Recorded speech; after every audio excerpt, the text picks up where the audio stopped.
To nearly everyone, the moon appears to be a sterile, gray, unchanging world.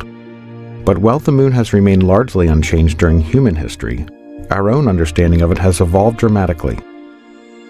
Thanks to new observations, we now have not only unprecedented views of its surface, but a whole new tour of the moon that shows how both it and other rocky planets in our solar system have been shaped over billions of years.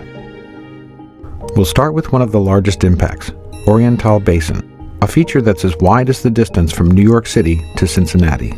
Using new elevation measurements, we can clearly see the effects of what is likely the last giant impact event in lunar history, with its outer mountain rings rising many kilometers above the lowest points inside the crater.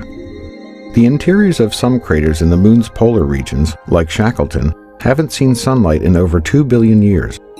However, new measurements have created our best yet maps of these types of craters, allowing us to see deep into the shadows of this surprisingly young-looking impact crater in the south that's more than twice as deep as the Grand Canyon.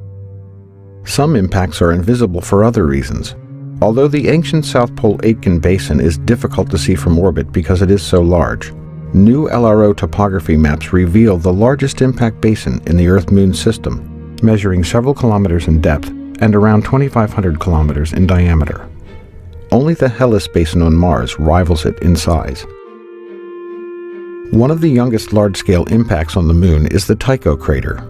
This fresh crater may have formed only 108 million years ago, when dinosaurs roamed the Earth.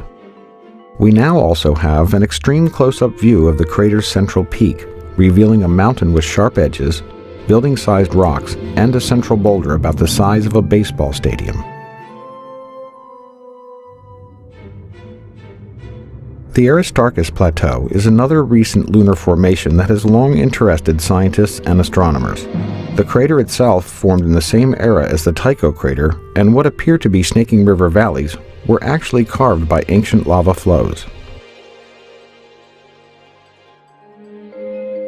Next, we arrive at Mare Serenitatis on the near side of the Moon. In December of 1972, the crew of Apollo 17 landed in the Taurus Littrow Valley, marking the last time humans have visited the surface of the Moon.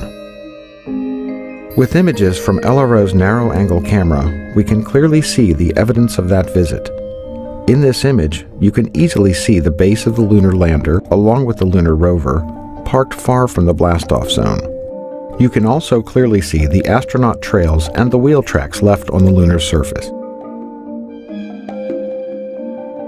We now head to the far side of the Moon, which cannot be seen from Earth. Our first stop is the Compton-Belkovich region, which shows evidence for young volcanic activity in the far side highlands. This feature is unique not only because it is isolated from other volcanoes in the area, but also because it is located nowhere near the Maria, where volcanoes are usually found.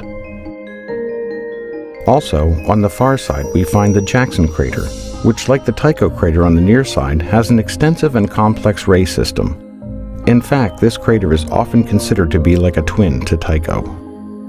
Finally, the Tsiolkovsky crater stands out as an excellent example of a far-side crater filled with a sea of ancient lava, known as a mare.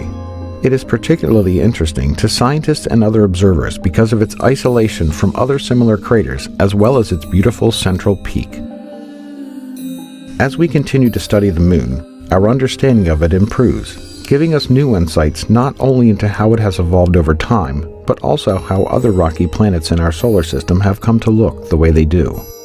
With new missions, new instruments, and new technologies, we will continue to improve our knowledge of the Moon and better understand the history of our solar system.